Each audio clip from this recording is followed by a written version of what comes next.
Apa yang terjadi jika DPR dibubarkan? Bukan lagi sebuah provokasi. Ia telah menjadi pertanyaan logis yang muncul di benak publik yang lelah dan muak.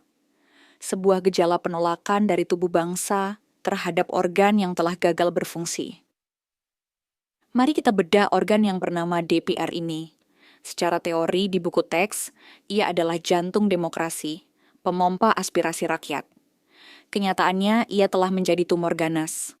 Sebuah benalu yang hidup dari nutrisi negara, tapi hanya bekerja untuk kepentingan sel-sel induknya, partai politik, dan oligarki penyandang dana.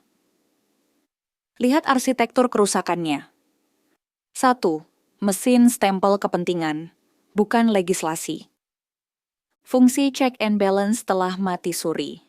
DPR periode 2024 sampai 2029, dengan koalisi pemerintah yang gemuknya abnormal, telah membuktikan dirinya sebagai mesin stempel tercepat dalam sejarah.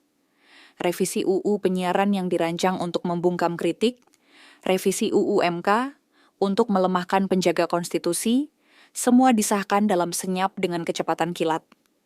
DPR tidak lagi menjalankan fungsi legislasi, ia menjalankan fungsi legalisasi atas pesanan kekuasaan. 2. Ritual transaksional 5 tahunan.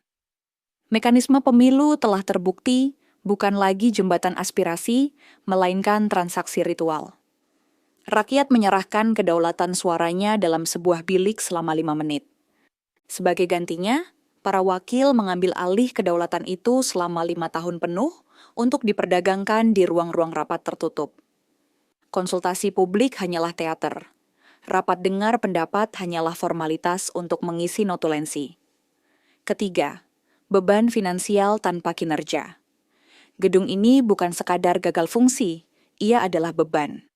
Fasilitas mewah, tunjangan tak masuk akal, kunjungan kerja tanpa hasil, semuanya dibiayai dari pajak yang ditarik dari rakyat yang sama, yang kini diminta mengencangkan ikat pinggang akibat inflasi dan pencabutan subsidi. Lalu, apa yang terjadi jika organ ini diangkat? Narasi resmi akan menakut-nakuti kita dengan kekosongan kekuasaan atau kematian demokrasi. Ini adalah argumen yang cacat logika. Kalau fungsinya adalah representasi rakyat, maka pembubarannya memang akan menciptakan kekosongan. Tapi jika fungsinya saat ini hanyalah stempel bagi oligarki dan eksekutif, maka yang hilang bukanlah perwakilan rakyat, melainkan perwakilan para cukong. Yang terjadi bukanlah kekosongan kekuasaan, melainkan terbukanya ruang agar kekuasaan kembali ke pemilik aslinya, publik. Kita ditakut-takuti akan matinya demokrasi jika DPR bubar. Pertanyaannya, bagaimana mungkin membunuh sesuatu yang sudah lama menjadi mayat berjalan? Pembubaran DPR bukanlah akhir dari demokrasi. Ia adalah tindakan medis darurat yang diperlukan untuk membuang organ busuk sebelum infeksinya menyebar dan membunuh seluruh tubuh republik ini. Yang terjadi setelahnya adalah kesempatan untuk mendesain ulang sistem perwakilan yang benar-benar terikat pada denyut nadi publik, bukan pada detak jantung mesin ATM para sponsornya. Maka, pertanyaan sebenarnya bukanlah apa yang terjadi jika DPR dibubarkan. Serennya melainkan berapa lama lagi kita bersedia membiayai dan menaati sebuah lembaga yang telah secara terbuka mengkhianati mandat pendiriannya.